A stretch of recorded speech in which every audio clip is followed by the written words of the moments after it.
First option ഞാൻ UK ആണ് വെച്ചിരുന്നത്. ജർമ്മൻ എങ്ങനെ പഠിക്കും? അതന്നെയാണ് ഏറ്റവും വലിയ വെല്ലുവിളി. അവരൊരുപാട് ചോയ്സ് നമുക്ക് തന്നു. കുറെ കോഴ്സസിന്റെ ലിസ്റ്റ് തന്നു. എൻ്റെ ഒരു ഫ്രണ്ട് എനിക്ക് സജസ്റ്റ് ചെയ്തതാണ് ജർമ്മനി നല്ലൊരു ഓപ്ഷനാണ്. അവൻ എനിക്ക് അഗാപ്പ കൺസൾട്ടൻസിയുടെ നമ്പർ തന്നത്. ഗുഡ് മോർണിംഗ് എന്നൊക്കെ പറയും.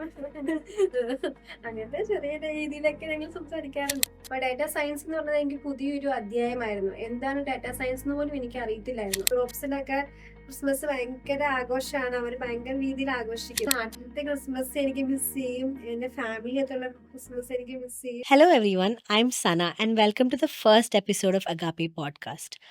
ഓവർസീസ് എഡ്യൂക്കേഷൻ സീക്കുന്ന സ്റ്റുഡൻസിന് എപ്പോഴും കുറേ ക്വസ്റ്റ്യൻസും ഡൗട്ട്സ് ഉണ്ടാകുന്ന വളരെ നോർമലാണ്.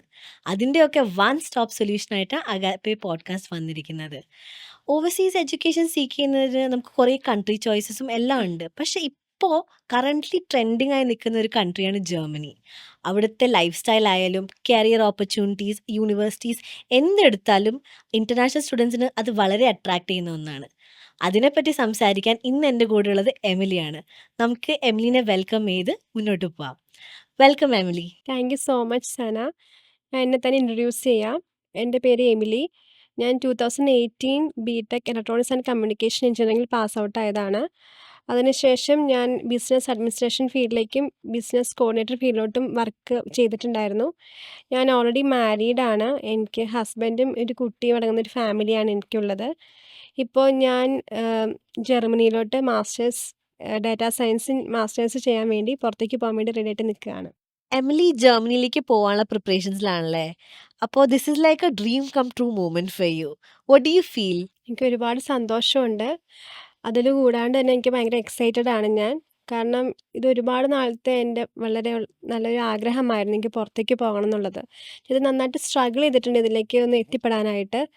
അത് കൂടാണ്ട് തന്നെ ഫാമിലീനെ ഞാൻ പറഞ്ഞില്ലേ എനിക്കൊരു കുഞ്ഞു കുട്ടിയുണ്ട്. അപ്പം മോളെയും ഹസ്ബൻഡിനെയും ഇവിടെ നാട്ടിലാക്കിയിട്ടാണ് പോകുന്നത്. അതിൻ്റെ ഒരു വിഷമമുണ്ട്. എന്നാലും ഓവറോൾ പറയുകയാണെങ്കിൽ ഞാൻ ഭയങ്കര ഹാപ്പിയാണ്. അതിൻ്റെ കൂടെ ചെറിയൊരു സങ്കടമുണ്ട്. എങ്ങനെയാണ് എമിലി സ്റ്റഡി അബ്രോഡ് അല്ലെങ്കിൽ പുറത്ത് പോയിട്ട് എഡ്യൂക്കേഷൻ പെർസ്യൂ ചെയ്യാമെന്നുള്ള ആ ഒരു ഡിസിഷനിലേക്ക് എത്തുന്നത്? നേരത്തെ തൊട്ടൊന്നും ഒരു ആഗ്രഹം ഉണ്ടായിരുന്നില്ല. ഞാൻ ബിടെക് പഠിച്ചു കഴിഞ്ഞിട്ട് തന്നെ ഞാനൊരു ജോലി നേടണം. അതായിരുന്നു ഫസ്റ്റ് എൻ്റെ ഒരു പ്രയോറിറ്റി. അപ്പോൾ അത് കഴിഞ്ഞിട്ട് ഞാനൊരു ജോലി നോക്കി എനിക്കൊരു ബിസിനസ് അഡ്മിനിസ്ട്രേഷൻ ഫീൽഡിലോട്ടാണ് ഞാൻ ആദ്യം ജോലിയിലേക്ക് പ്രവേശിക്കുന്നത്. അങ്ങനെ ജോലി ചെയ്തുകൊണ്ടിരുന്നപ്പോഴാണ് ഇങ്ങനെയൊരു പുറത്തേക്ക് പോകണമെന്നൊരു ആഗ്രഹം എൻ്റെ മനസ്സിലേക്ക് വന്നത്. എൻ്റെ ഫാമിലിയിൽ തന്നെ എൻ്റെ കസിൻസൊക്കെ പുറത്താണ്. അപ്പോൾ അന്നേരമൊന്നും എനിക്കങ്ങനെ തോന്നിയിരുന്നില്ല. പിന്നെ ഈ പറഞ്ഞ പോലെ എനിക്ക് നല്ലൊരു ഓപ്പർച്യൂണിറ്റി പുറത്ത് പഠിച്ച് കഴിഞ്ഞ് ഇറങ്ങിക്കഴിഞ്ഞാൽ നല്ലൊരു ഓപ്പർച്യൂണിറ്റി ഉണ്ടാകുമെന്ന് എനിക്ക് തോന്നിയത് കൊണ്ടാണ് പുറത്ത് പോകണമെന്ന് എനിക്കൊരു ആഗ്രഹം മനസ്സിലേക്ക് വന്നത്. Okay, okay. അപ്പം ഫസ്റ്റ് ചോയ്സ് തന്നെ ജർമ്മനി ആയിരുന്നോ? അതോ ഒരുപാട് കൺട്രീസ് സോർട്ട് ഔട്ട് ചെയ്തിട്ട് ജർമ്മനി എന്നൊരു ഓപ്ഷനിലേക്ക് എത്തുകയായിരുന്നോ? അതോ ഫസ്റ്റ് ഹയർ സ്റ്റഡീസ് എന്ന് നോക്കുമ്പോൾ ഫസ്റ്റ് ഓപ്ഷൻ ജർമ്മനി അല്ലെങ്കിൽ ആ ഒരു ഡ്രീം അങ്ങനെയായിരുന്നു സ്റ്റാർട്ട് ചെയ്തത്? അല്ല, തീർച്ചയായിട്ടും അങ്ങനെ ആയിരുന്നില്ല. ഫസ്റ്റ് ഓപ്ഷൻ ഞാൻ യുകെ ആണ് വെച്ചിരുന്നത്. യുകെയിലേക്ക് പോകാൻ വേണ്ടി ഞാൻ അങ്ങനെ യുകെ റിലേറ്റഡ് ആയിട്ടുള്ള ഓരോ കോഴ്സസും സെർച്ച് ചെയ്തിരുന്നപ്പോൾ സമയത്താണ് യുകെയിൽ കുറേ റൂൾസൊക്കെ ചേഞ്ച് ചെയ്ത് വന്നത്. ഞാൻ ഫാമിലി ആയിട്ടാണ് പോകാനിരുന്നത് യുകെയിലോട്ട്. അപ്പോൾ എനിക്ക് ഡിപ്പെൻഡൻറ്റിനെ കൊണ്ടുപോകാൻ പറ്റത്തില്ല എന്നൊരു ഓപ്ഷൻ വന്നു.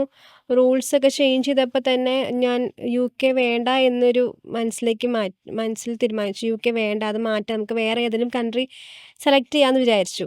അങ്ങനെ ഞാൻ ഫാമിലിയായിട്ട് ഞാനും ഹസ്ബൻഡും കൂടി ഇരുന്ന് സംസാരിച്ചപ്പോഴാണ് നമുക്ക് കാനഡയിലേക്ക് പോകാമെന്ന് ഒരു തീരുമാനം ആയത്. അപ്പോൾ കാനഡയിൽ പോകാം. അപ്പോൾ നല്ല റെപ്യൂട്ടഡ് ആയിട്ടുള്ള ഒരു ഏജൻസിയെ ഞങ്ങൾ സമീപിച്ചു. അവരുമായിട്ട് നമ്മൾ കമ്മ്യൂണിക്കേറ്റ് ചെയ്തു. അവരൊരുപാട് ചോയ്സ് നമുക്ക് തന്നു. കുറേ കോഴ്സസിൻ്റെ ലിസ്റ്റ് തന്നു. ഇപ്പം നിങ്ങളിതിൽ ഇഷ്ടമുള്ള ഏതെങ്കിലും കോഴ്സ് സെലക്ട് ചെയ്തോളൂ. അതിന് ശേഷം നമുക്ക് യൂണിവേഴ്സിറ്റി സെലക്ട് ചെയ്യാമെന്ന് പറഞ്ഞു. അങ്ങനെ ഞങ്ങളൊരു കോഴ്സ് സെലക്ട് ചെയ്തു. കോഴ്സ് സെലക്ട് ചെയ്തപ്പോൾ തന്നെ അവർ കുറച്ച് യൂണിവേഴ്സിറ്റിയുടെ ലിസ്റ്റ് തന്നു. അപ്പോൾ ഞങ്ങളൊരു യൂണിവേഴ്സിറ്റി സെലക്ട് ചെയ്തു. ഞങ്ങൾ ആപ്ലിക്കേഷൻ മൂവ് ചെയ്തു. പക്ഷേ ഇതുപോലെ ഞങ്ങളുടെ നിർഭാഗ്യവശാൽ ഞങ്ങൾക്ക് അവിടെയും ഒരു ഒരു ഒരു പ്രശ്നമുണ്ടായി. അവിടെയും കാനഡയിലും പുതിയ റൂൾസൊക്കെ ചേഞ്ച് ചെയ്തു. ഇവിടെയും എൻ്റെ പ്രശ്നം എന്താണെന്ന് വെച്ചാൽ എനിക്ക് ഫാമിലീനെ കൊണ്ടുപോകണം. അതായിരുന്നു മെയിൻ എൻ്റെ ആഗ്രഹം. അപ്പോൾ അങ്ങനെ റൂൾ ചേഞ്ച് വന്നപ്പോൾ തന്നെ അതും എനിക്ക് ഒരു തിരിച്ചടിയായിപ്പോയി. എൻ്റെ ഒരു ആഗ്രഹത്തിന് തിരിച്ചടിയായിപ്പോയി. അപ്പോൾ ഞാൻ എന്ത് ചെയ്യും എന്നിങ്ങനെ ആലോചിച്ച് ഇരുന്നപ്പോഴാണ് എൻ്റെ കുറേ ഫ്രണ്ട്സൊക്കെ ആയിട്ട് ഞാൻ ഡിസ്കസ് ചെയ്തു ഇതിനെപ്പറ്റി. ഇനി ഏത് കൺട്രി സെലക്ട് ചെയ്യണം. അപ്പോൾ അവരാണ് എനിക്ക് കുറച്ച് കൺട്രീസ് പറഞ്ഞത്.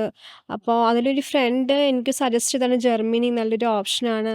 പ്രത്യേകിച്ച് ബിടെക് കഴിഞ്ഞവർക്ക് നല്ലൊരു ഓപ്പർച്യൂണിറ്റി ജർമ്മനിയിലുണ്ട് എന്നവർ പറഞ്ഞു. അങ്ങനെ ജർമ്മനി നോക്കാം. എന്നാൽ ജർമ്മനിയുടെ കാര്യങ്ങൾ ഇനി അത് മുമ്പോട്ട് കൊണ്ടുപോകാമെന്ന് അങ്ങനെ വിചാരിച്ചിരുന്നപ്പോഴാണ് അവൻ എനിക്ക് അഗാപ്പ കൺസൾട്ടൻസിയുടെ നമ്പർ തന്നത്. ഞാൻ അങ്ങനെ അവരെ കോൺടാക്റ്റ് ചെയ്തു. അപ്പോൾ എനിക്ക് ഡയറക്റ്റ് ഏജൻസിയിലെ എംഡിയുടെ നമ്പർ എനിക്ക് തന്നു. ഞാൻ അദ്ദേഹവുമായിട്ട് സംസാരിച്ചു. എനിക്ക് അദ്ദേഹമായിട്ട് സംസാരിച്ചപ്പോൾ തന്നെ ഞാൻ ജർമ്മനി എന്ന് പറഞ്ഞത് ഒരു സെക്കൻഡ് ഓപ്ഷനായിട്ടായിരുന്നു ഞാൻ വെച്ചിരുന്നത്. അദ്ദേഹമായിട്ട് സംസാരിച്ചപ്പോൾ തന്നെ ഞാൻ തീരുമാനിച്ചു. ഓക്കെ, ഞാൻ ജർമ്മനിയിലേക്ക് തന്നെ എന്തായാലും പോകുന്നുള്ളൂ. കാരണം എനിക്ക് എൻ്റെ എല്ലാ ചോദ്യത്തിനുള്ളൊരു ഉത്തരം എനിക്ക് അദ്ദേഹം തന്നു.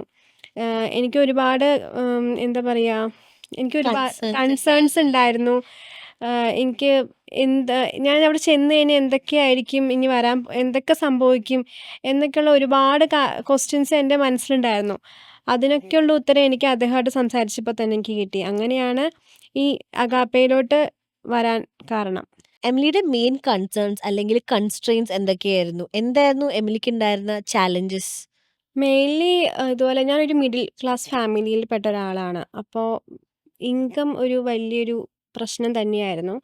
ഇപ്പോൾ ന്യൂസിലൻഡ്, ഓസ്ട്രേലിയ പോലുള്ള കൺട്രീസ് സെലക്ട് ചെയ്യുകയാണെങ്കിൽ തന്നെ മെയിൻ പ്രശ്നം എന്താണെന്ന് വെച്ചാൽ ഫീസ് കൂടുതലാണ്. അവിടെ എന്തായാലും ഒരു 40K എബോവ് നമുക്ക് എന്തായാലും ഫീസ് വരേണ്ടി വരും. പിന്നെ ഞാൻ ഫാമിലീനെ കൊണ്ടുപോകുമ്പോൾ അതിലും കൂടുതൽ എനിക്ക് എന്തായാലും എമൗണ്ട് വരും. എനിക്കത് അത്ര അഫോർഡബിൾ ആയിരുന്നില്ല. പിന്നെ അതുപോലെ തന്നെ അവിടെ ITR ഒക്കെ ഫയൽ ചെയ്യണമായിരുന്നു. 10 ലാക്ക് ആനുവൽ ഇൻകം കാണിക്കണമായിരുന്നു. അതൊക്കെ നമ്മളെക്കൊണ്ട് സാധിക്കില്ല എന്ന് മനസ്സിലായപ്പോൾ തന്നെ അത് വേണ്ടാന്ന് നമ്മൾ തീരുമാനിച്ചിരുന്നു. ഓക്കെ. അപ്പം ജർമ്മനിയിലോട്ട് ഒരു ഡിസിഷൻ എത്തി. ഓക്കെ. സംസാരിച്ച് കഴിഞ്ഞപ്പോൾ ജർമ്മനിയെക്കുറിച്ചുള്ള ക്ലാരിറ്റീസ് തന്നു. അപ്പം ട്യൂഷൻ ഫീസ് ആയാലും ബാക്കിയുള്ള കൺസ്ട്രെയിൻസ് ഒക്കെ ആയാലും ജർമ്മനിയായിട്ട് മാച്ചായി പോകുമെന്നുള്ളൊരു വിശ്വാസം വന്നിട്ടുണ്ടായിരുന്നു അല്ലേ? അതെ, അതെ. ഡേറ്റാ സയൻസ് എമിലിയുടെ ഫസ്റ്റ് ചോയ്സ് ആയിരുന്നില്ല. പക്ഷെ പിന്നെ എങ്ങനെയാണ് ഡേറ്റാ സയൻസിലോട്ട് എത്തിച്ചേരുന്നത്? ഞാൻ ഡാറ്റ സയൻസ് എന്ന കോഴ്സ് എടുക്കാൻ മെയിൻ കാരണം എന്താണെന്ന് വെച്ച് കഴിഞ്ഞാൽ, മറ്റ് ഏജൻസീനെ വെച്ച് കമ്പയർ ചെയ്യുമ്പോൾ അഗാപ്പ ഏജൻസിയുടെ ഒരു പ്ലസ് പോയിന്റ് എന്താണെന്ന് വെച്ചാൽ, നമ്മുടെ റിക്വയർമെൻറ്റ്സ്, നമ്മുടെ കൺസേൺസ് ഒക്കെ അനുസരിച്ചാണ് അവർ നമുക്ക് കോഴ്സ് സെലക്ട് ചെയ്ത് തരുന്നത്. അതായത് ഇപ്പോൾ ഡാറ്റ സയൻസ് തന്നെ ഒരുപാട് മൊഡ്യൂൾസ് ഉണ്ട്. ഇപ്പോൾ ഓരോ യൂണിവേഴ്സിറ്റിയിലും ഓരോ മൊഡ്യൂൾസ് ആയിരിക്കും ഡാറ്റ സയൻസിനുള്ളത്. അപ്പോൾ നമ്മുടെ റിക്വയർമെൻ്റ് അനുസരിച്ച് ഓരോ കോഴ്സും സോർട്ട് ചെയ്ത് ഫിൽട്ടർ ചെയ്തിട്ടാണ് ഞാൻ എടുത്ത ഈ MSc ഡാറ്റ സയൻസ് എന്ന കോഴ്സിലേക്ക് എത്തപ്പെട്ടത്. ഡേറ്റാ സയൻസ് എന്ന ആ ഒരു കോഴ്സിനെ പറ്റി എമിലിക്ക് പ്രയർ ആയിട്ട് എന്തെങ്കിലും എക്സ്പീരിയൻസോ അല്ലെങ്കിൽ എന്തെങ്കിലും നോളജ് ഉണ്ടായിട്ടുണ്ടോ? തീർച്ചയായിട്ടും എനിക്കതിലൊരു എക്സ്പീരിയൻസ് ഉണ്ടായിരുന്നില്ല. ഞാൻ പഠിച്ചത് തന്നെ ഇലക്ട്രോണിക്സ് ആയിരുന്നു. പിന്നെ ഞാൻ വർക്ക് ചെയ്തത് വേറൊരു ഫീൽഡിലേക്കായിരുന്നു. അപ്പോൾ ഡാറ്റ സയൻസ് എന്ന് പറഞ്ഞത് എനിക്ക് പുതിയൊരു അധ്യായമായിരുന്നു. എന്താണ് ഡാറ്റ സയൻസ് എന്ന് പോലും എനിക്ക് അറിയത്തില്ലായിരുന്നു. അപ്പോൾ അങ്ങനെ ഇരുന്നപ്പോഴാണ് എനിക്ക് ഏജൻസിയിൽ നിന്ന് തന്നെ എനിക്ക് സജസ്റ്റ് ചെയ്തതാണ് ഒരു 6 മന്ത് കോഴ്സ് ചെയ്യുക എന്ന് പറഞ്ഞുകൊണ്ട്. അപ്പോൾ ഞാനൊരു ഇൻസ്റ്റിറ്റ്യൂട്ടിൽ തന്നെ, നാട്ടിൽ തന്നെ ഒരു ഇൻസ്റ്റിറ്റ്യൂട്ടിൽ ഞാനൊരു 6 month data science, Python data science course ചെയ്തുകൊണ്ടിരിക്കുകയാണ്. എനിക്ക് ഡിസംബറിലാണ് തീരത്തുള്ളൂ. അപ്പോൾ അത് കോഴ്സ് ചേർന്നത് തന്നെ എനിക്ക് വലിയൊരു ഹെൽപ്ഫുള്ളാണ്. കാരണം എനിക്ക് ഒരുപാട് കാര്യങ്ങൾ എനിക്ക് അറിയാൻ സാധിച്ചു. എന്താണ് ഡാറ്റ സയൻസ്, എന്താണ്, എന്തൊക്കെ മൊഡ്യൂൾസാണ് അതിൽ വരുന്നത്, ഞാൻ ഡാറ്റ സയൻസ് പഠിച്ചു കഴിഞ്ഞാൽ എന്തൊക്കെ ഓപ്പർച്യൂണിറ്റീസാണ് എനിക്ക് കിട്ടുക, അങ്ങനെ തുടങ്ങി ഒരുപാട് കാര്യങ്ങൾ അതിൽ നിന്ന് എനിക്ക് മനസ്സിലാക്കാൻ സാധിച്ചു. അതിൻ്റെ പ്ലസ് പോയിന്റ് എന്താണെന്ന് വെച്ചാൽ, എനിക്ക് ഓൾറെഡി എൻ്റെ യൂണിവേഴ്സിറ്റി ക്ലാസ് സ്റ്റാർട്ട് ചെയ്തു. അപ്പോൾ ഈ 6 മന്ത് കോഴ്സ് ഞാൻ പഠിച്ചതുകൊണ്ടാണ് എനിക്ക് ഇപ്പോൾ യൂണിവേഴ്സിറ്റിയിലെ ക്ലാസ് തന്നെ ഭയങ്കര ഹെൽപ്ഫുള്ളാണ്. കാരണം എനിക്ക് പെട്ടെന്ന് മനസ്സിലാക്കാൻ സാധിക്കുന്നുണ്ട്. അതുകൊണ്ട് അങ്ങനത്തെ ഒരു 6 മന്ത് കോഴ്സ് ചെയ്യണമെന്ന് ഒട്ടും വിചാരിച്ചതേ അല്ല. പക്ഷേ ഞാൻ പറഞ്ഞല്ലോ, മറ്റേ ഏജൻസിനെ വെച്ച് കമ്പയർ ചെയ്യുമ്പോൾ എനിക്ക് മുൻകൂട്ടി എനിക്ക് പറഞ്ഞു തന്നു, നമ്മളൊരു പുതിയൊരു ഫ്രഷ് കോഴ്സാണ് ചെയ്യുന്നത്. അപ്പോൾ നമുക്ക് ഒരുപാട് അതിൻ്റേതായ പ്രോൺസ് ആൻഡ് കോൺസ് ഒക്കെ അവർ പറഞ്ഞു തന്നു. ഞാൻ ചെന്ന് കഴിയുമ്പോൾ എനിക്ക് ചിലപ്പോൾ പാടായിരിക്കും, നമുക്ക് മനസ്സിലാവില്ല. അപ്പോൾ ഒരു ബേസിക് ആയിട്ടുള്ള നോളജ് ഉണ്ടെങ്കിൽ നമുക്ക് പെട്ടെന്ന് ഈസി ആയിട്ട് അത് ക്യാച്ച് ചെയ്യാൻ പറ്റും.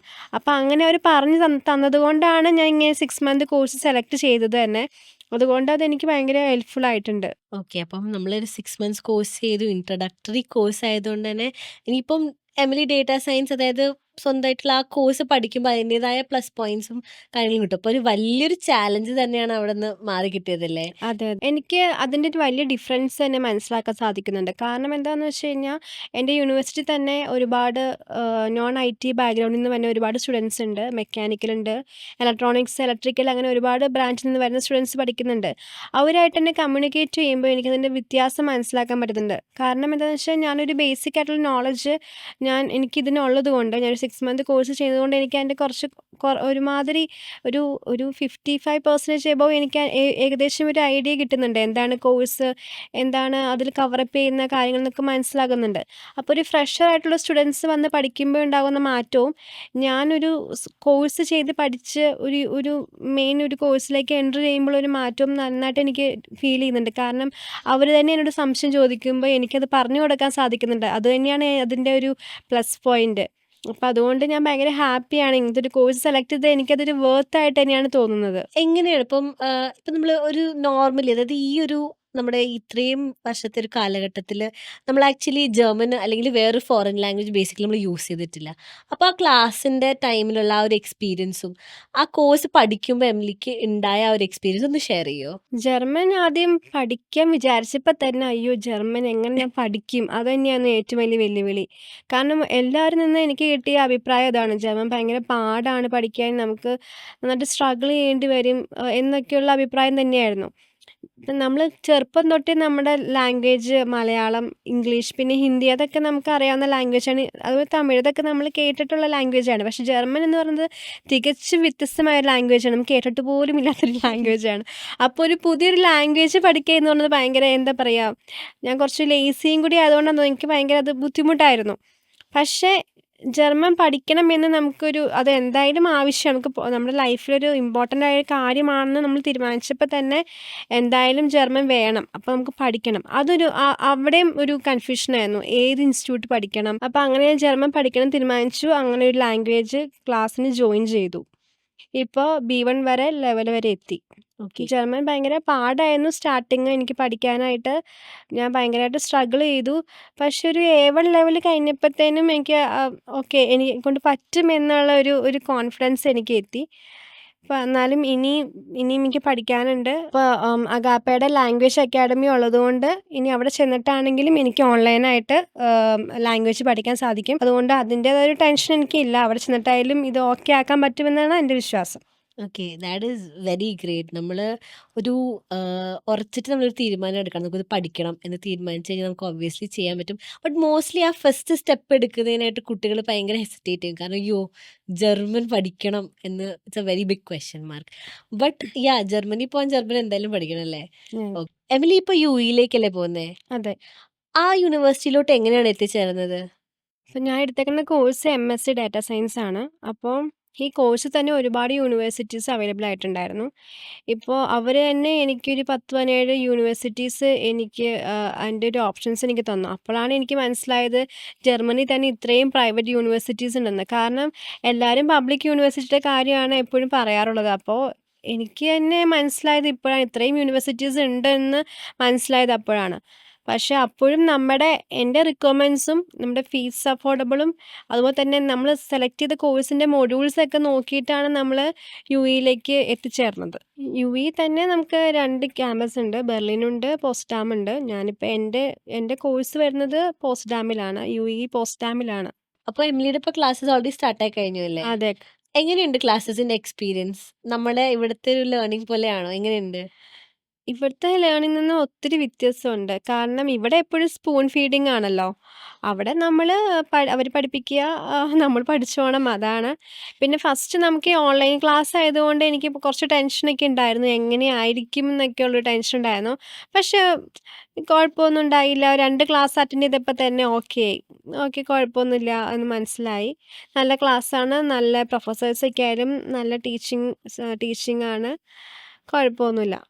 ഓക്കെ. കുറെ കുട്ടികൾ ജർമ്മനിയിലേക്ക് പോകാൻ ഹെസിറ്റേറ്റ് ചെയ്യുന്ന മെയിൻ ഒരു ഫാക്ടറാണ് അവരുടെ പ്രൊസീജിയേഴ്സ്. അതായത് ലെങ്തി ആയിട്ടുള്ള പ്രൊസീജിയേഴ്സ് കാര്യങ്ങൾ. അപ്പോൾ നമ്മൾ കോഴ്സും യൂണിവേഴ്സിറ്റി സെലക്ഷൻ കഴിഞ്ഞിട്ട് പിന്നെ എന്തൊക്കെ പ്രൊസീജിയേഴ്സ് ആണ് എമിലി ചെയ്തത്? ഫസ്റ്റില് ഞാൻ IELTS ക്ലിയർ ചെയ്തു. IELTS ക്ലിയർ ചെയ്തതിന് ശേഷമാണ് ബാക്കിയുള്ള പ്രോസസ്സ് സ്റ്റാർട്ട് ചെയ്തത്. APS ഞാൻ അപ്ലൈ ചെയ്തു. APS എന്ന് പറയുന്നത് നമ്മുടെ ഡോക്യുമെന്റ്സ് ഒക്കെ വെരിഫൈ ചെയ്യുന്നതാണ്. ഡൽഹിയിലെ അക്കാഡമിക് വാല്യുവേഷൻ സെന്ററിലോട്ട് നമ്മുടെ ഡോക്യുമെന്റ്സ് അവർ അയച്ചു കൊടുക്കും. എന്നിട്ട് അതവർ വെരിഫൈ ചെയ്ത് നമുക്ക് തിരിച്ച് കിട്ടും. അതൊരു ഏകദേശം 1 1/2 മന്ത് എടുക്കും. ആ ഡോക്യുമെന്റ് കിട്ടിയതിന് ശേഷമാണ് ബാക്കി നമ്മുടെ അഡ്മിഷൻ പ്രോസസ്സും ബാക്കിയുള്ള കാര്യങ്ങളൊക്കെ ചെയ്തത്. APS ഇല്ലാണ്ട് നമുക്ക് ഒരു ഇല്ല. കാരണവശാലും നമുക്ക് പറ്റില്ല. APS എന്തായാലും വേണം. APS ആണ് ആദ്യം വേണ്ടത്. ഇപ്പൊ ഉം. ഞാൻ ജർമ്മനി എന്ന കൺട്രി സെലക്ട് ചെയ്തപ്പോ തന്നെ എനിക്ക് അഗാപ്പേന്ന് എനിക്ക് തിരിച്ചു തന്ന മറുപടി നമുക്ക് ആദ്യം APS അപ്ലൈ ചെയ്യാ. അതാണ് ആദ്യത്തെ ഫസ്റ്റ് സ്റ്റെപ്പ്. ആ APS കിട്ടിയതിന് ശേഷമാണ് ബാക്കി അഡ്മിഷന്റെ പ്രോസസ് ആയാലും ബാക്കി എല്ലാ കാര്യങ്ങളും ആപ്ലിക്കേഷൻ ആയാലും എന്തായാലും നമുക്ക് മുന്നോട്ട് പോവാൻ പറ്റുള്ളൂ. പോവാൻ പറ്റത്തുള്ളൂ. Okay, fine. എമിലിക്ക് APS കിട്ടി, അഡ്മിഷൻ കൊടുത്തു.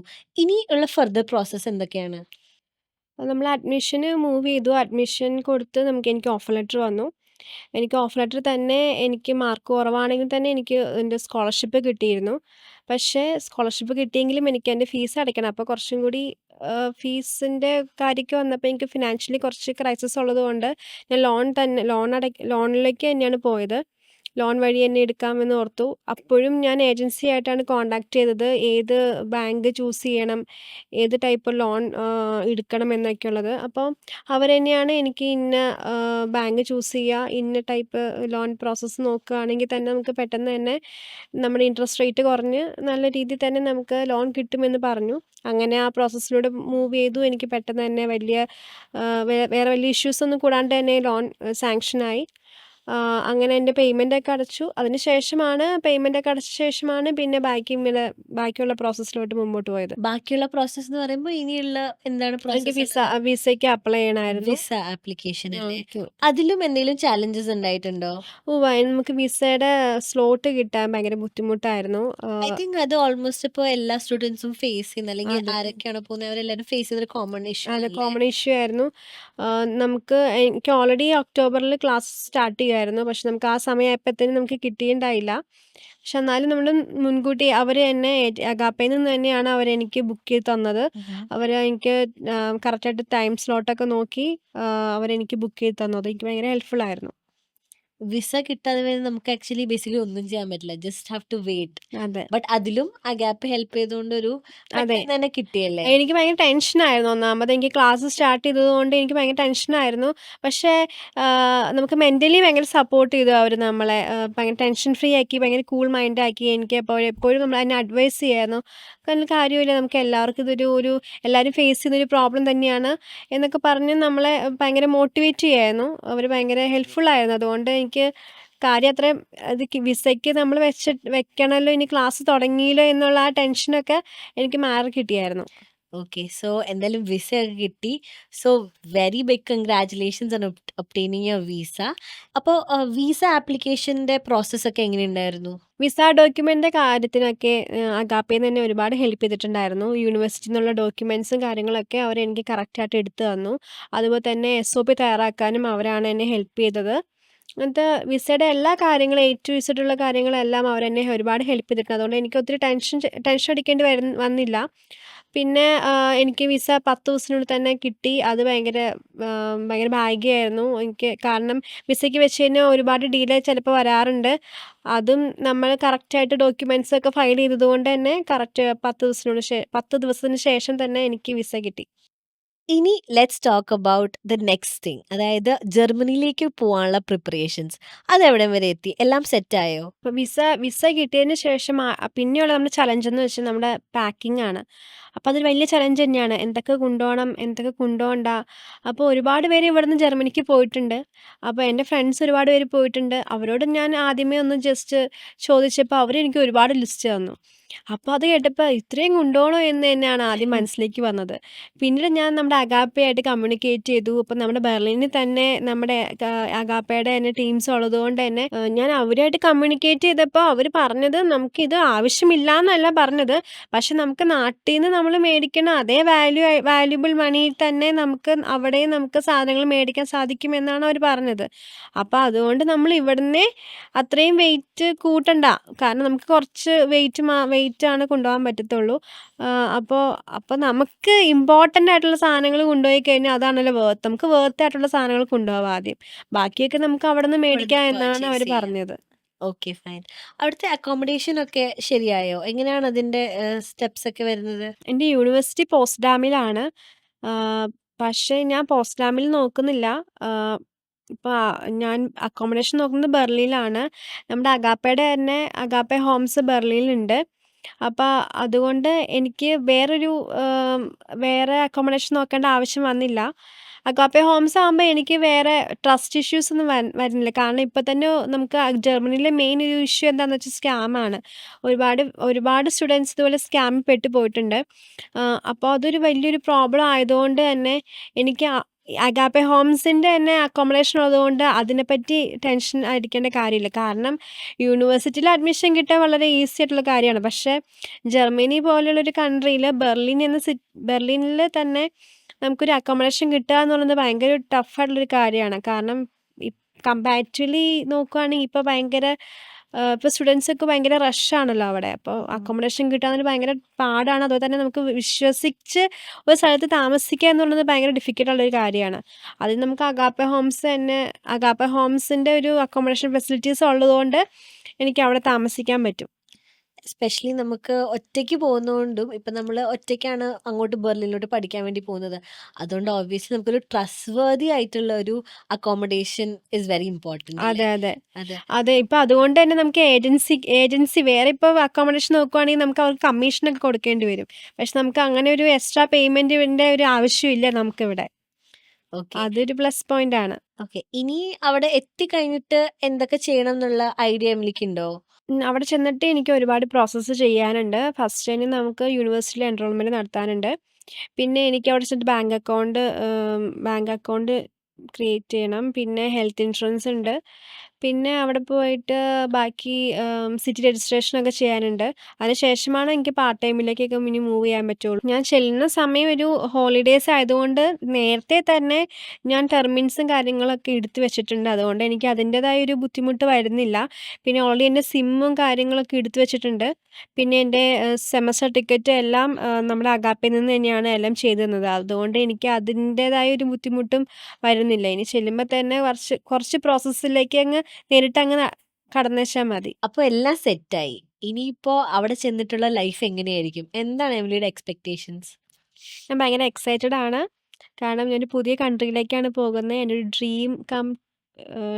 ഡ്രീം കം ട്രൂ മൊമെൻ്റ് ആണ് വരുന്നത്. പക്ഷേ എനിക്ക് ചെറിയൊരു പേടിയൊക്കെ ഉണ്ട്. ആം, കാരണം ഞാൻ ആദ്യമായിട്ടാണ് നമ്മുടെ ഹോം ടൗണിൽ നിന്നൊക്കെ മാറി താമസിക്കുന്നത് തന്നെ. അതിൻ്റെ ഒരു പേടിയുണ്ട്. പിന്നെ ഫാമിലീനെ പിരിഞ്ഞ് നിൽക്കുന്നതിൻ്റെ ഒരു ടെൻഷനും ഉണ്ട്. പക്ഷെ ഓവറോൾ നോക്കുകയാണെങ്കിൽ ഞാൻ ഭയങ്കര ഹാപ്പിയാണ്. ഫ്യൂച്ചറിൽ ഇനി ഹസ്ബൻഡിനെയും കുട്ടീനെയും കൊണ്ടുപോകാനുള്ള പ്ലാൻസ് ഉണ്ടോ? ഉണ്ട്. അതിന്റെ തീർച്ചയായിട്ടും. പ്രോസസ്സ് എന്തായി? സ്റ്റാർട്ടായോ? അതോ എന്താണത്? അതെ. എൻ്റെ പ്രോസസ്സിൻ്റെ ഒപ്പം തന്നെയാണ് പുള്ളിയുടെയും പ്രോസസ്സ് ഓൾറെഡി സ്റ്റാർട്ട് ചെയ്തു.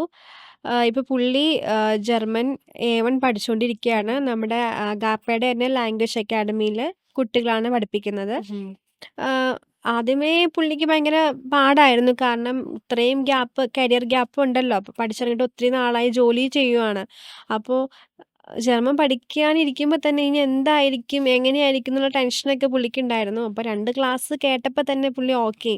എന്നെക്കൊണ്ട് പറ്റും, എന്നെക്കൊണ്ട് സാധിക്കും എന്നുള്ളൊരു ഐഡിയ കിട്ടി പുള്ളിക്ക്. ഇപ്പൊ എമിലിയും വീട്ടിലുണ്ട്. എമിലിയും ജർമ്മൻ പഠിച്ചാണ്. അപ്പൊ നിങ്ങൾക്ക് ഇനി ഞങ്ങള് വീട്ടില് സംസാരിച്ച് എല്ലാം സെറ്റാക്കാല്ലേ? അതെ, ഇടയ്ക്കിടയ്ക്ക് ഞങ്ങൾ ഗുഡ് മോർണിംഗിന് വരും ഗുട്ടൻ മോർഗൻ എന്നൊക്കെ പറയും. അങ്ങനത്തെ ചെറിയ രീതിയിലൊക്കെ ഞങ്ങൾ സംസാരിക്കാറുണ്ട്. അത് രസാണ്. അപ്പോൾ വേറൊരു ലാംഗ്വേജിൽ നമ്മൾ സംസാരിക്കുമ്പോൾ അതൊരു ഭയങ്കര ഇൻട്രസ്റ്റിംഗ് ആണല്ലോ. അത് രസാണ്. ശരിയാണ്. ഇനിയിപ്പോ എമിലി അങ്ങോട്ട് ചെല്ലുമ്പോ ഉള്ളത് ക്രിസ്മസ് ടൈമാണ് വരാൻ പോകുന്നത്. അതിന് എക്സൈറ്റ്മെന്റ് എന്താണ് അതിന്റെ ഫീലിംഗ്? ഞാൻ ഭയങ്കര എക്സൈറ്റഡ് ആണ്. കാരണം നമ്മൾ നാട്ടിലത്തെ ക്രിസ്മസാണ് നമ്മൾ സെലിബ്രേറ്റ് ചെയ്തിട്ടുള്ളൂ. ഞാൻ ടിവിയിലും അതുപോലെ തന്നെ സോഷ്യൽ മീഡിയയിലൊക്കെ ഞാൻ കണ്ടിട്ടുണ്ട്. നമുക്ക് യൂറോപ്സിലൊക്കെ ക്രിസ്മസ് ഭയങ്കര ആഘോഷമാണ്. അവർ ഭയങ്കര രീതിയിൽ ആഘോഷിക്കും. അപ്പോൾ അതൊക്കെ ഒന്ന് കാണാൻ പറ്റുകയെന്ന് പറഞ്ഞാൽ ഭയങ്കര ഒരു വലിയ കാര്യമാണ്. അപ്പോൾ അതൊക്കെ കാണാം, അത് ആസ്വദിക്കാം എന്നുള്ളത് തന്നെയാണ് ഭയങ്കര ഹാപ്പി മൊമെന്റ്. പിന്നെ എനിക്ക് നാട്ടിലത്തെ ക്രിസ്മസ് എനിക്ക് മിസ് ചെയ്യും. എൻ്റെ ഫാമിലിയൊത്തുള്ള ക്രിസ്മസ് എനിക്ക് മിസ് ചെയ്യും. പക്ഷേ പിന്നീട് അവരെ കൊണ്ടുപോയി നമുക്ക് എല്ലാവർക്കും ഒരുമിച്ച് ജർമ്മനിയിൽ ക്രിസ്മസ് ആഘോഷിക്കുക എന്നൊരു ആഗ്രഹം ഉള്ളതുകൊണ്ട് ഓക്കെയാണ്. Okay, fine. സോ ഇപ്പൊ എല്ലാം സെറ്റായി, ജർമ്മനിലേക്ക് പോവാനുള്ളതും റെഡിയായി, ഫാമിലിനെ കൊണ്ടുപോകാനുള്ള പ്രോസസ്സും സ്റ്റാർട്ടായി. സോ ഓൾമോസ്റ്റ് സെറ്റാണ്. So we wish you all the very best. Thank you. ഇനി എമിലിയുടെ ഡ്രീംസ് ആയാലും എന്തായാലും അച്ചീവ് ചെയ്യാൻ പറ്റട്ടെ. അതിന് നമ്മൾ നിർത്തുന്നതിന് മുന്നേ ഈ പോവാനിരിക്കുന്ന സ്റ്റുഡൻസിനോട് എന്തെങ്കിലും ഷെയർ ചെയ്യാനായിട്ട് വാല്യുബിൾ ടിപ്സോ എന്തെങ്കിലും സജഷൻസ് ഉണ്ടോ എമിലിക്ക്? ഓക്കെ. നമ്മള് ഒരു കൺട്രി സെലക്ട് ചെയ്യാണ്. നമുക്ക് ഇന്ന കൺട്രിയിലേക്ക് പോകാമെന്ന് നമ്മൾ തീരുമാനിക്കുമ്പോ തന്നെ നമ്മുടെ മുമ്പിൽ ഒരുപാട് ഏജൻസീസ് ഉണ്ട്. അപ്പോൾ നമ്മൾ ഏത് ഏജൻസി സെലക്ട് ചെയ്യും എന്നുള്ളത് തന്നെ ഒരു ചലഞ്ചിങ് ഫാക്ടറാണ്. അപ്പോൾ ഞാൻ പറയുകയാണെങ്കിൽ നമുക്കൊരു വൈസ് ആയിട്ടുള്ളൊരു തീരുമാനം എടുക്കുക. നല്ലൊരു ഏജൻസി നോക്കി സെലക്ട് ചെയ്യുക. അതാണ് നമ്മൾ ആദ്യം വേണ്ടത്. കാരണം നമുക്ക് ഒരുപാട് നമ്മൾ ഫ്രണ്ട്സിനോടൊക്കെ ചോദിക്കുമ്പോൾ അവർ തന്നെ നമുക്ക് കുറേ ഏജൻസി നമുക്ക് പറയും. ഇന്ന ഏജൻസി പോവുക, അവിടെ നല്ലതാണ്. എൻ്റെ ഫ്രണ്ട് അതിലൂടെ അവിടെ ആ ഒരു വഴിയാണ് പോയത്. പക്ഷെ നമുക്ക് അവരുടെയൊക്കെ മീൻസ് അവരുടെ പ്രോൺസ് ആൻഡ് കോൺസ് നമുക്ക് അറിയത്തില്ല. നമുക്ക് ഒരാൾ പറഞ്ഞ് കേട്ടുള്ള അറിവ് മാത്രമേ ഉള്ളൂ. അപ്പം നമ്മൾ അവരായിട്ട് കമ്മ്യൂണിക്കേറ്റ് ചെയ്യുക. അപ്പോൾ നമുക്ക് കമ്മ്യൂണിക്കേറ്റ് ചെയ്യുമ്പോൾ തന്നെ നമുക്ക് മനസ്സിലാവും ജെന്യുവിൻ ആണോ എന്ന് തന്നെ മനസ്സിലാവും. നമ്മുടെ റിക്വയർമെൻറ്റ്സ് നമ്മൾ അവരോട് പറയുക. എപ്പോഴും നമ്മുടെ റിക്വയർമെൻ്റ് അനുസരിച്ച് മൂവ് ചെയ്യുന്ന ഒരു ഏജൻസി നോക്കിയാണ് നമ്മൾ സെലക്ട് ചെയ്യുക. അല്ലാണ്ട് അവർ പറയുന്ന രീതിയിൽ നമുക്ക് സെലക്ട് ചെയ്യുന്ന അങ്ങനെ നമുക്ക് നോക്കിയിട്ട് കാര്യമില്ലല്ലോ. അതുപോലെ തന്നെ നമ്മുടെ കോഴ്സ് സെലക്ഷനൊക്കെ നമ്മളുടെ റിക്വയർമെൻറ്റ്സ് അനുസരിച്ച് വേണം നമ്മൾ സെലക്ട് ചെയ്യേണ്ടത്. അല്ലാണ്ട് ഏജൻസി ഇന്ന കോഴ്സ് എടുത്ത് പഠിച്ചാൽ അവിടെ നല്ലതായിരിക്കും എന്ന് പറഞ്ഞ് അങ്ങനെ മൂവ് ചെയ്തിട്ട് കാര്യമില്ല. നമ്മുടെ റിക്വയർമെൻറ്റ്സ് നോക്കുക. നമ്മൾ എന്താണ് പഠിച്ചിട്ടുള്ളത് അതുമായി റിലേറ്റഡ് ആയിട്ടുള്ള ഏതെങ്കിലും കോഴ്സ് എടുക്കാൻ നോക്കുക. നമ്മൾ എടുത്തു കഴിഞ്ഞാൽ നമുക്കത് ബെനിഫിറ്റ് ആണോ അതൊക്കെ നോക്കുക. ഇപ്പോൾ ജർമ്മനിയിൽ തന്നെ നമുക്ക് ഒരുപാട് പബ്ലിക് യൂണിവേഴ്സിറ്റീസ് ഉണ്ട്, പ്രൈവറ്റ് യൂണിവേഴ്സിറ്റീസ് ഉണ്ട്. അപ്പോൾ നമുക്കിപ്പോൾ നല്ല മാർക്കൊക്കെ ഉണ്ടെങ്കിൽ നമുക്ക് പബ്ലിക് യൂണിവേഴ്സിറ്റിയിൽ നമുക്ക് ജോയിൻ ചെയ്യാം. നമുക്ക് ഒരു ഫീസും കൊടുക്കാതെ നമുക്ക് പഠിക്കാൻ പറ്റും. അപ്പോൾ നമ്മൾ ഏജൻസിയായിട്ട് നമ്മൾ സംസാരിക്കുക, നമ്മുടെ റിക്വയർമെൻറ്റ്സ് പറയുക. പിന്നെ എന്താ പറയുക, നമുക്ക് അവിടെ ഇപ്പം നമ്മൾ പോകുന്ന കൺട്രിയിൽ നമുക്ക് ഏതെങ്കിലും ലോക്കൽ സപ്പോർട്ട് കിട്ടുമോ എന്ന് നോക്കുക. ഇപ്പം നമ്മൾ ഇവിടുന്ന് നമുക്ക് ഒരു അവർ പറഞ്ഞുള്ളൊരു ഐഡിയ ഉണ്ടാവുള്ളൂ. അപ്പോൾ അവിടെ നമ്മൾ പോയിട്ടുള്ള ഏതെങ്കിലും ഫ്രണ്ട്സ് ഉണ്ടെങ്കിൽ അല്ലെങ്കിൽ നമ്മുടെ റിലേറ്റീവ്സ് ആരെങ്കിലും ഉണ്ടെങ്കിൽ അവരോട് സംസാരിക്കുക. ഇന്ന യൂണിവേഴ്സിറ്റി നല്ലതാണോ, ഞാൻ ഇന്ന കോഴ്സ് എടുത്താണ് വരാൻ പോകുന്നത്, എന്തെങ്കിലും ബെനിഫിറ്റ് ഉണ്ടോ, അല്ലെങ്കിൽ അവിടെ വന്നു കഴിഞ്ഞാൽ എന്തെങ്കിലും നല്ലതാണോ, ഞാൻ വന്നിട്ട് വലിയ കാര്യമുണ്ടോ, അങ്ങനത്തെ ഉള്ള കുറേ ക്വസ്റ്റ്യൻസ് നമ്മൾ ചോദിക്കുക. നമ്മൾ തന്നെ റിസർച്ച് ചെയ്യുക. ഏജൻസിക്കാർ പറയും, പക്ഷേ അത് കൂടാണ്ട് നമ്മുടെ വഴി തന്നെ നമ്മൾ റിസർച്ച് ചെയ്യുക. നമ്മുടെ ഒരു പേഴ്സണൽ അതെ, ഇൻവോൾവ്മെന്റ് എല്ലാ സ്റ്റെപ്പിലും നമ്മൾ അത് ചെയ്യേണ്ടതാണ്. തന്നെ. അവർ പറയുന്നത് മാത്രം വിശ്വസിച്ച് മുമ്പോട്ട് പോകാണ്ട് നമ്മളും പാരലലി നമ്മളും കുറേ കാര്യങ്ങൾ അന്വേഷിക്കുക. അതൊക്കെയാണ് എനിക്ക് പറയാനുള്ളത്.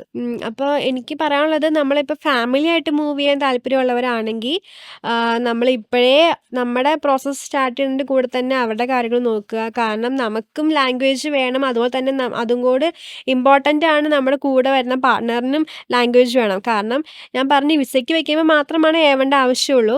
പക്ഷേ നമ്മൾ അവിടെ ചെന്നിട്ട് ഒരു ജോലിയിലേക്ക് നോക്കുമ്പോൾ നമുക്ക് എന്തായാലും ഒരു B2 ലെവലെങ്കിലും ലാംഗ്വേജ് അറിയാമെങ്കിൽ അത് ഭയങ്കര ബെനിഫിറ്റാണ് നമുക്ക്. ജോലി കിട്ടാനൊക്കെ ഭയങ്കര ഹെൽപ്ഫുൾ ആയിരിക്കും നമുക്ക്. Okay, so before ending this, we just want to thank you so much for being here and we wish you all the best. And ഇനി പോവാനുള്ള കാര്യങ്ങളും എല്ലാം നല്ല ഭംഗിയായിട്ട് നടക്കട്ടെ എന്ന് ഞങ്ങൾ വിഷ് ചെയ്യുന്നു. അതുപോലെ തന്നെ happy journey Emily, and thank you thank you Sana. And to our listeners, നിങ്ങൾക്കും സ്റ്റഡി അബ്രോഡ് പ്ലാൻസ് ഒക്കെ ഉണ്ടെങ്കിൽ reach out to Agape study abroad. And എന്ത് ക്വസ്റ്റ്യൻസ് ആയാലും എന്ത് ഡൗട്ട്സ് ആയാലും just send them to our way. And വരുന്ന എപ്പിസോഡ്സിൽ നമ്മളെല്ലാം കവർ ചെയ്യുന്നതായിരിക്കും.